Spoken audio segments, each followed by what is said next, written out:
정글북.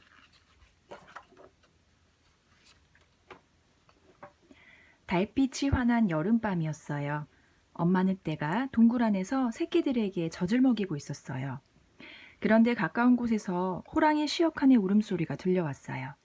어흥, 어흥. 저 못된 시어칸이 또 늑대숲까지 사냥을 다녀왔군. 동굴 밖으로 불이 나게 달려간 아빠 늑대는 그만 깜짝 놀랐어요. 동굴 앞에 귀엽고 토실토실한 아기가 있었거든요. 아니, 이건 아기잖아. 아빠 늑대의 말을 듣고 엄마 늑대가 황급히 소리쳤어요. 여보, 시어칸이 오기 전에 얼른 아기를 데려와요. 아빠 늑대가 다가가자 아기는 방긋 웃었어요. 잠시 뒤 시어칸이 나타났어요.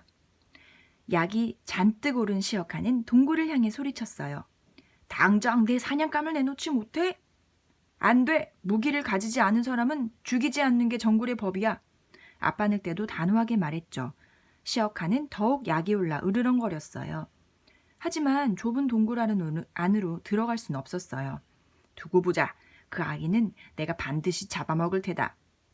시어칸은 이빨을 으드득 갈며 돌아갔어요. 며칠 뒤 늑대 회의가 열렸어요. 이 아이를 키우면 앞으로 우리에게 큰 힘이 될 것이다. 대장 아켈라가 말했어요. 안 됩니다. 그럼 시어칸의 미움을 살 게 뻔합니다. 시어칸을 두려워하는 몇몇 늑대가 반대를 했죠. 그때 옆에서 지켜보던 큰 곰 발루가 손을 번쩍 들고 말했어요. 내가 저 아이에게 정글의 법을 가르치겠습니다. 그러자 검은 표범 바기도 발루를 도왔어요. 저 아이를 받아준다면 황소 한 마리를 내놓겠소. 그러자 늑대들은 더 이상 반대하지 않았어요. 늑대 부부는 아기 이름을 모글리라고 지었어요. 작고 귀엽게 생겼다는 뜻이지요. 모글리는 늑대들 품에서 무럭무럭 자랐어요. 모글리, 정글에서 살아가려면 정글에 있는 모든 것을 배우고 알아야 해. 발루는 모글리에게 새의 말과 뱀의 말을 가르쳐 주었어요. 어느새 모글리는 모든 동물의 말을 알아듣고 이야기도 나눌 수 있게 되었죠. 또 늑대처럼 재빨리 달려 단숨에 사냥할 수도 있었고요. 하지만 사냥은 정글의 법에 따라 배가 고플 때만 했답니다. 영리한 모글리는 여러 가지 새로운 것을 만들었어요. 또 사냥을 할 때는 머리를 썼죠. 그러자 회색 원숭이들은 모글리를 데리고 가 일을 시키려고 했어요. 그래서 과일을 따서 던져주며 모글리를 꾀었죠. 모글리, 우리와 함께 가면 맛있는 과일을 많이 따줄게. 그러자 발루가 걱정스럽게 말했어요. 모글리, 회색 원숭이들은 거짓말쟁이니까 가까이 하지 않는 게 좋아. 그러던 어느 날이었어요. 모글리는 시원한 나무 그늘에서 낮잠을 자고 있었어요. 그런데 갑자기 회색 원숭이 2마리가 모글리의 양팔을 휙 낚아챘어요. 으악, 살려줘! 모글리는 날아가는 솔개를 향해 힘껏 외쳤어요. 솔개야, 내가 회색 원숭이들한테 잡혀갔다고 발루와 바기라한테 알려줘. 솔개는 곧바로 발루와 바기라를 찾아가 이 사실을 알렸어요. 발루와 바기라는 왕뱀 카아에게 도움을 청했어요. 회색 원숭이 수가 너무 많아 둘만의 힘으로는 모글리를 구하기 힘들었거든요. 발루와 바기라는 카아와 함께 회색 원숭이들이 사는 곳으로 향했어요. 회색 원숭이들과의 싸움은 치열했어요. 온몸을 물리고 코가 뭉개지기도 했지요. 싸움이 길어지자 지친 회색 원숭이들은 앞다투어 주랭랑을 쳤어요. 다행히 모글리는 무사했어요. 모두들 고마워. 평생 잊지 않을게. 하루는 사냥을 나갔던 늑대 형제가 다리를 절룩거리며 돌아왔어요.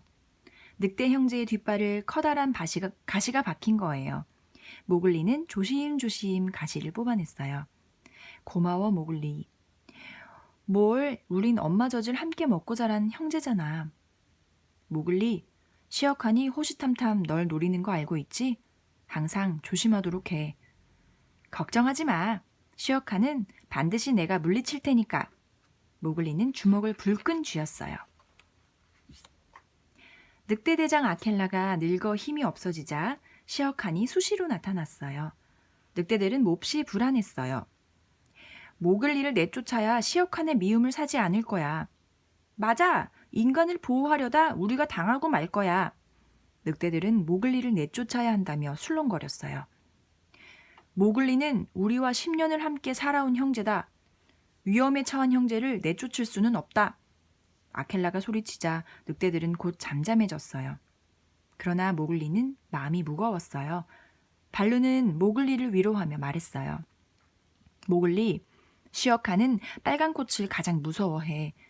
모글리는 마을로 내려가 몰래 불씨를 훔쳐왔어요. 얼마 뒤 시어칸이 늑대들을 공격해왔어요. 늙고 힘이 없는 아켈라가 그만 시어칸에게 잡히고 말았지요. 그러자 모글리가 시어칸 앞을 막아섰어요. 이 빨간 꽃에 타주고 싶지 않으면 당장 아켈라를 놓아줘. 모글리가 불꽃을 들이대자 시어칸은 슬금슬금 도망쳤어요. 시어칸은 물러갔지만 모글리의 마음은 여전히 무거웠어요. 그래서 늑대들 곁을 떠나기로 결심했죠. 난 이제 마을로 내려가서 사람들과 함께 살 거야. 너희들을 결코 잊지 않을게. 모글리는 너무나 가슴이 아파 눈물을 흘렸어요. 발루와 바기라는 모글리와 헤어지기 싫었지만 모글리를 위해 사람들이 사는 마을로 보내야 한다고 생각했어요. 모글리, 너는 사람들 속에서 살아야 행복할 거야. 우리도 너를 잊지 않을게. 바기라가 모글리를 다독이며 말했어요. 모글리는 정글 친구들을 뒤로하고 마을을 향해 달렸어요. 마을로 들어서자 사람들은 늑대처럼 행동하는 모글리를 보고 몹시 신기해했어요. 그때 메수아라는 여인이 눈물을 흘리며 모글리에게 다가왔어요. 오, 나투야. 호랑이에게 물려갔던 내 아들 나투 맞지? 그 뒤 모글리는 메수아와 함께 살게 되었어요. 메수아는 언제나 다정하게 대해주었지만 모글리는 옷을 입고 지붕이 있는 집에서 사는 것이 답답하고 숨이 막혔어요. 그리고 무엇보다 정글이 너무나 그리웠지요. 그런 모글리의 마음을 알고 메수아는 물소 떼모는 일을 모글리에게 시켰어요. 하지만 정글에 대한 그리움은 더 커져만 갔답니다. 늑대 형제도 모글리가 보고 싶을 때마다 아무도 모르게 다녀가곤 했어요. 그러던 어느 날 아켈라와 늑대 형제가 황급히 뛰어오며 소리쳤어요. 모글리, 시어칸이 널 없애겠다며 계곡에 숨어 있어. 어서 몸을 숨기도록 해. 하지만 모글리는 조금도 두려워하지 않고 당당히 말했어요. 더 이상 시어칸을 피하지 않을래. 맞붙어 싸워서 꼭 물리치고 말 거야. 모글리 눈빛이 어느 때보다도 반짝였어요. 모글리, 역시 넌 지혜롭고 용감한 우리 형제야. 모글리의 손을 잡은 아켈라의 눈에는 눈물이 맺혔어요. 모글리는 물소떼를 몰고 천둥 같은 발소리를 울리며 계곡으로 향했어요. 계곡은 순식간에 흙먼지로 뒤덮이며 아수라장으로 변했죠. 아무리 사나운 시어칸이라도 한꺼번에 몰려드는 물소떼를 당해낼 수는 없었어요. 시어칸을 물리치고 모글리는 정글로 돌아왔어요. 모글리는 늑대들이 모두 모인 자리에서 크게 외쳤어요. 피를 나누지는 않았지만 우린 한 형제다. 내 형제와 함께 살기 위해 다시 정글로 돌아왔다. 늑대들은 모두 기뻐하며 모글리를 반겼어요. 모글리, 앞으로 정글에서 함께 살자. 넌 영원한 우리 형제야. 늑대들이 한 목소리로 외쳤어요. 발루와 바기라도 모글리에게 속삭였어요. 우리는 언제까지나 널 사랑해, 모글리.